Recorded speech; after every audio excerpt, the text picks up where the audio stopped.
Welcome to Mindfully Integrative Podcast with your host, Dr. Damaris G. Mindfully Integrative is a podcast discussing ways toward mindfully incorporating integrative health into our lives. This podcast will have informative resources, fun topics, interviews, and discussions relatable for today with a true mindful perspective in a mind-body, holistic life approach. Right, so putting on another pot.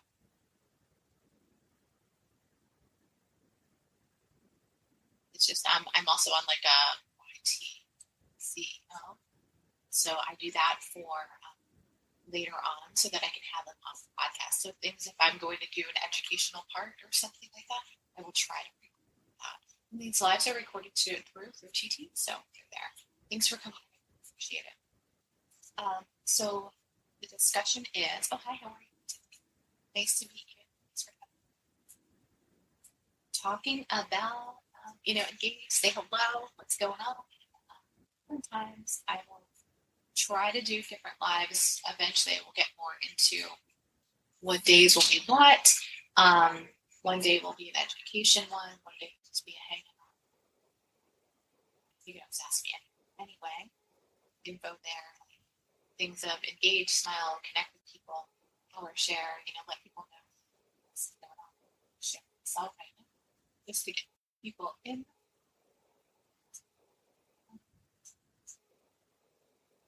Engage with others. Big guest. Yes. Just give me a heads up. So I'm talking about the digestive enzymes. So what is digestive enzymes? So digestive enzymes are proteins produced in your body, okay? And they're to break down food into smaller, more absorbable molecules. They're essential for digestion. They're needed for nutrient absorption.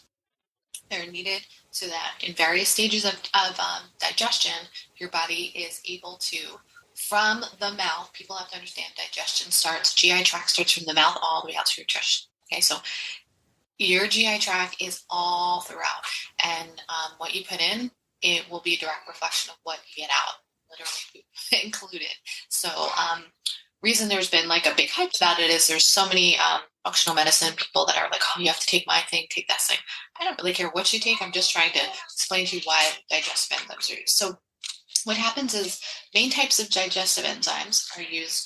There's, we'll go over the different ones. So there's amylase, and amylase breaks down carbohydrates for simple sugars. There's protease, which breaks down proteins and amino acids. Then you have, think of it like the protease also includes trypsin and chromatrypsin, which is usually like in the turkey. Usually when people are like, oh, that has trypsin and it'll make me tired. That's one that breaks that down. Sometimes when you eat too much protein, actually, it can actually make you tired. Lipase breaks down fats and fatty acids. So what happens is some individuals, when they don't have the right amount of lipase in their body, they'll end up with lipomas, or they'll end up having gallbladder issues or fatty liver. And it basically means is that their body is not breaking down the amount of fat, or they're consuming too much fat that they're not able to break it down. Lactase, most people that have lactose intolerant, which I am lactose intolerant, they don't have the proper enzyme lactase to break down the lactose and the sugar and dairy. So that's where most people have that dairy allergy. What happens is when you don't have these digestive enzymes will actually cause an inflammatory response, will cause a disruption in the body and the immune system, and you'll find that there's usually some sort of dysregulation. Majority of individuals should be making this on their own in their body without having to take a supplement. The problem is there's different reasons why digestive enzymes are not available and cause problems. So maltase converts, it's another one called maltase, and that converts sugar from starch. So think of it breaks down anytime you eat like a candy bar or potatoes, not even potatoes, like mac and cheese, some sort of carb, that's glucose. Sucrose is breaking down actual like sugar, so like table sugar into glucose and fructose. You're gonna remember these are glucose is energy, so it's energy to then produce so that it goes through the body. I will share my screen at some point. I will probably share it on my video. So I will have this on my YT at some point so that you can see the video of me sharing the screen if you want to check back about that at some point. So then you can see what I'm reading off of and how it's going. Okay.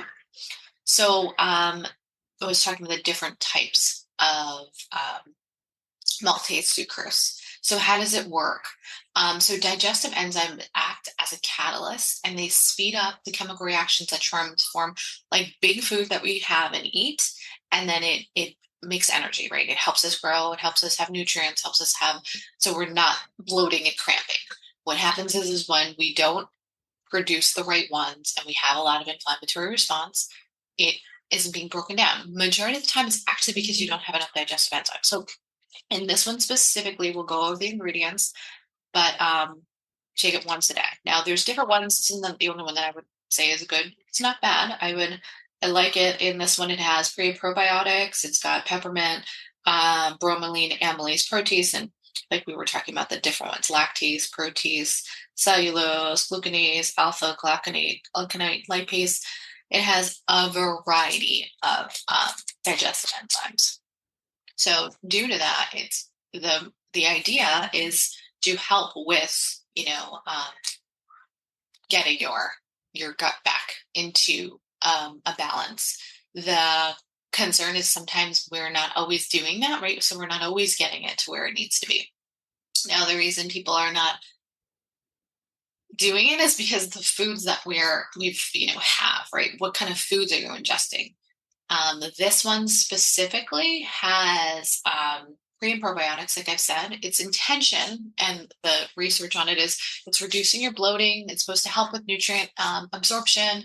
The idea is to aid in breaking down any difficult foods that you want to eat, provides relief.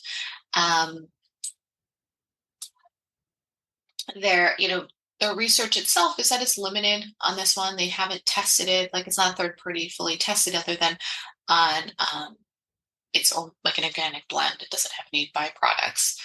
How to use it, these are just 1 capsules a day and they're over the counter. Now, regulations on that. So this one has artichoke root, so that's like that prebiotic. So prebiotic, think of it like more fibrous kind of things. Hey, what's up? Nice to meet you. Hope you're having a good day. Think of, this is manufactured, doesn't have as many allergens, so it's not made from like soy, gluten, dairy, eggs, those kind of things. The FDA did not, it's not diagnosed to treat or cure or prevent. It's, a supplement. So you still have to, with caution, anything. But yeah, the ingredients themselves, you can see they are, I'll even online, I'll show you. They're larger, right? It's about 16 digestible enzymes. Now, I did say to you that your body will eventually produce enzymes. So it's not that we necessarily need it. So there's the artichoke root, that's like the fiber. The idea is you need fiber to kind of get through the GI tract and the stomach, but then you also need the prebiotic, which is the good flora, back in to bring back the lining so it's not as inflamed. Peppermint tea and peppermint leaf is very therapeutic in the sense of it settles the stomach. And then the digestive enzymes, bromelain is for inflammatory response. And then the other ones are all the other digestion enzymes. Now, does everybody need every single one of these? Not necessarily, but it is pretty effective and it's easy to take. In some manner, most people will benefit from one of their digestive enzymes because most probably due to the foods that we eat, they are deficient. We are deficient in some manner. And I bet you if I went and did your blood work, I will see that it's been, a deficiency. Also, too, when you find that you're more bloated, you have headaches, you have gas or some sort of not even just bloating, like even if you just have pain or certain foods bother you, digestive enzymes are usually deficient, and it's because of the foods that you eat. So let me get back up here. Why does this happen? People ask me, what is it? So the main reasons, let's go back. So digestive enzymes, like I said, they work by giving you nutrients. Now, what's the cause of that? There's no big cause. It's not that one is bad or you're saying anything. Like, it just means that in your body, most of the time you should be able to take those enzymes and it would be fine, right? Like, you should be able to absorb them and we'll be fine.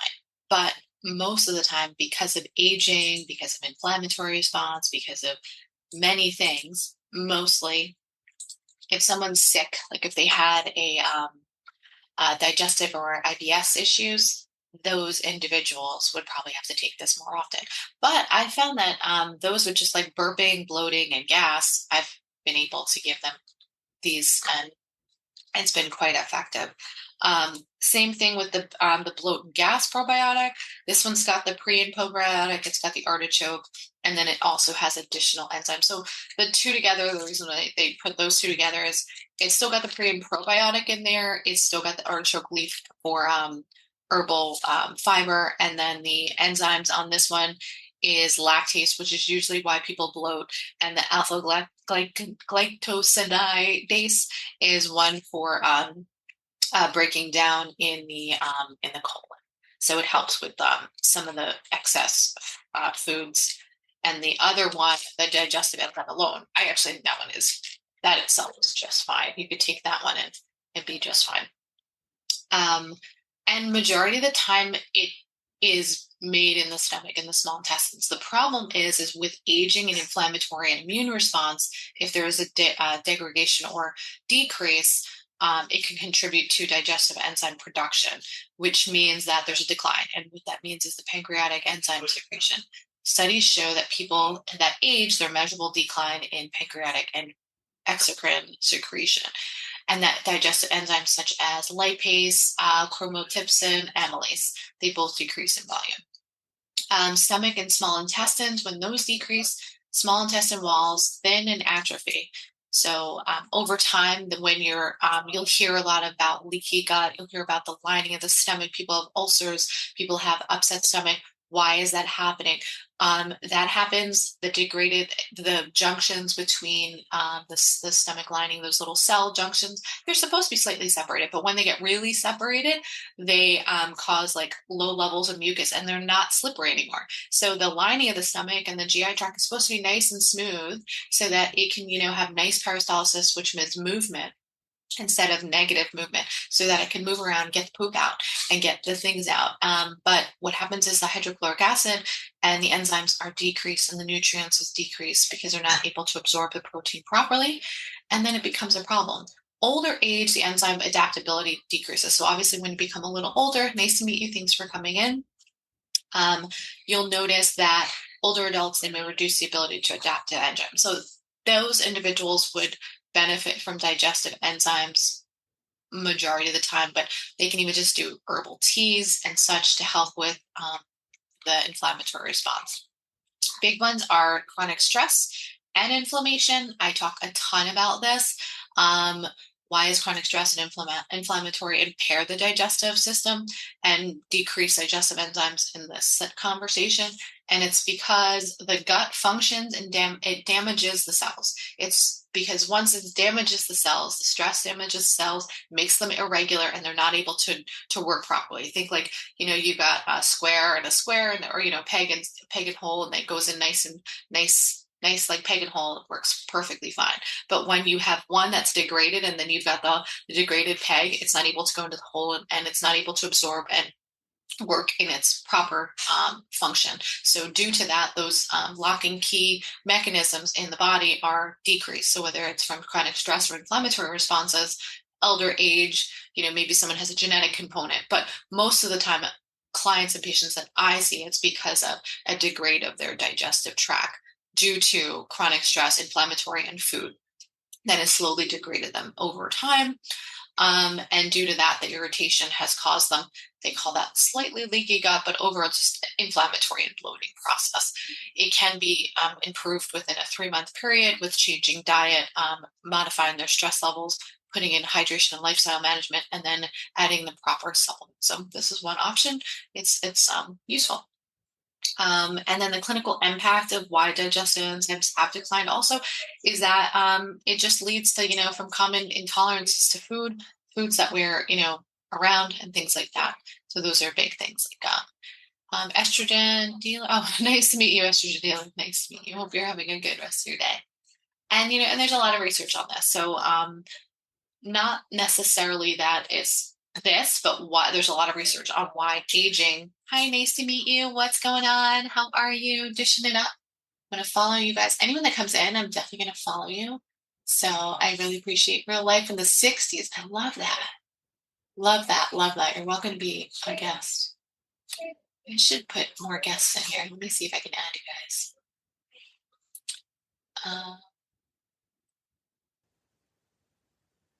Your tablets on the car. All right. And then, so we're just going to talk a little bit more, and then we're done for the day. So, sorry. I don't know. You apologize. Okay.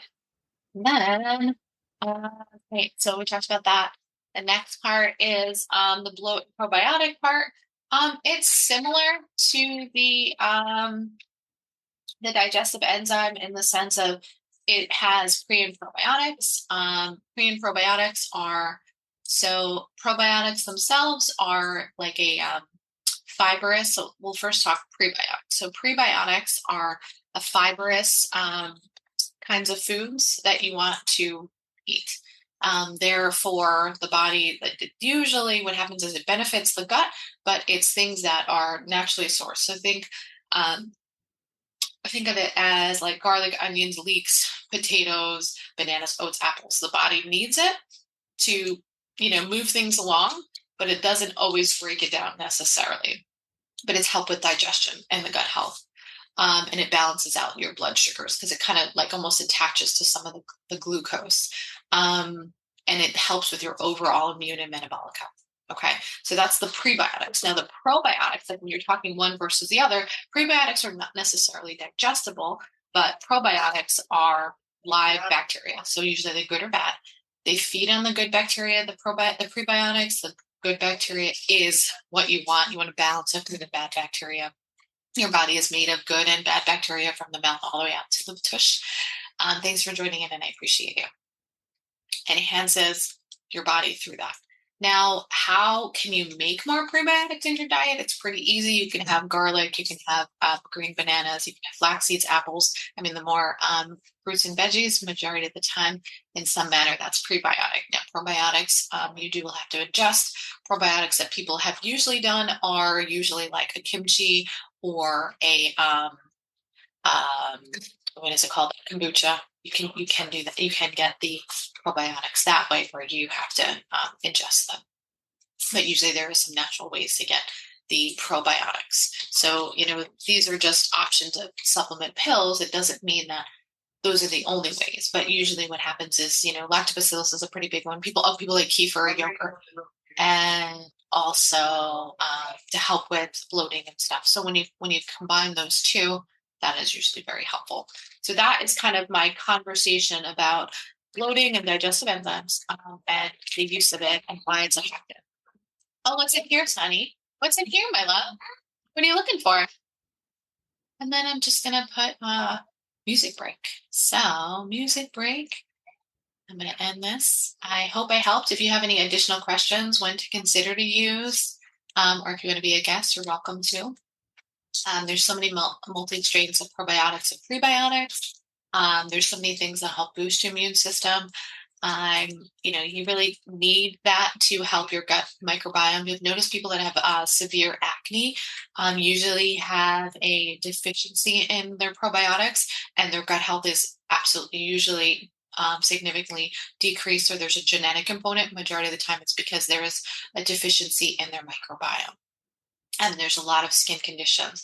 Also, additional, those patients or clients that have allergies or severe genetic allergies, and you'll see more skin problems, and they do benefit from quality omegas and probiotics. So those are usually very helpful. And that is my discussion for today. I can also discuss a little bit about saffron and how much I love saffron. Saffron's actually pretty expensive. So if you can get it even in a small dose, it's helpful. Saffron has been around for thousands of years. The reason it's a golden spice is that it is used to help. It's a culinary, food, but it is a natural antidepressant. It's used. I like to offer it for relaxation, kind of like a chamomile or peppermint. Also, nice to meet you. Hi, how are you, Maria? Mary Davila. Nice to meet you. It has eye health benefits, like helping with facial, like it's an anti-inflammatory. So the idea of any sort of anti-inflammatory helps with circulations by opening up and getting a person to have anti-inflammatory properties, such as like mood support, antioxidants of the compounds to help reduce. Now, in reference to weight loss and appetite suppression, it can help and manage some of that slightly due to its benefits of relaxation. And sometimes you may feel full because when you're eating, you're actually absorbing the proper nutrients. When it comes to eye and heart health, it's regulating the blood pressure because it's a vasodilator. It's opening up and building more circulation. And, it's improving your metabolic, nice to meet you. You're welcome to come in if you have time. And sometimes I think it's very helpful at sleep time, sleep and morning, to kind of get you through the day, and involved in cortisol. I know you don't want to have more than 30 milligrams per day on that one. And for some people, you have to still make sure you're not having allergies. So those kind of things. Overall, some people will make golden milk. Well, you can put like saffron or a turmeric option with milk, or you can put it into some baked goods. This one's just a pill form or a powder. That's pretty easy to take. But there's other options out there. And if you have any other questions, please reach out to me. I'd be glad to help. I'm here to guide and connect with you. I have a podcast every Friday, and Wednesdays I will be live for sure, and try to connect and see if I have other live days available. I will connect with you. I'm glad if you come in this room, I put in there, double tap, if you want to say hello, if you want to just connect, I appreciate that. So thanks so much for coming in. If you did come in, I appreciate you being on this live. Thanks for all of your support. It's been nice to chat with a few of you. I know you guys are all busy, so do what you got to do. And I hope you enjoy your day. I'm going to try to invite one more person on here, see if they're not busy, but if not, that is that. All right. I'm going to say hello to one more person if they're in the mood to be on. Looks like they're busy, so it's all good. You guys have a good rest of your night, okay? I'm going to put a little bit more music on just for fun. Thank you for listening to the Mindfully Integrative Show with Dr. Damaris Maria Grossman, family nurse practitioner. This podcast is for informational and educational purposes only and is not the substitute for professional medical advice, diagnose or treat. Always consult your healthcare provider before making changes to your healthcare routine. Make sure to subscribe so you don't miss an episode. If you enjoyed our show, please support us by leaving a mindful review on Apple Podcasts or your favorite streaming platform. Interested in being a guest or more information? Email us at info@mindfullyintegrative.com. For resources mentioned in the show, visit our website at www.mindfullyintegrative.com. You can also connect mindfully with Dr. Damaris on her social media links found on the site. May your strength and peace guide you to find a mindful way every day. Namaste.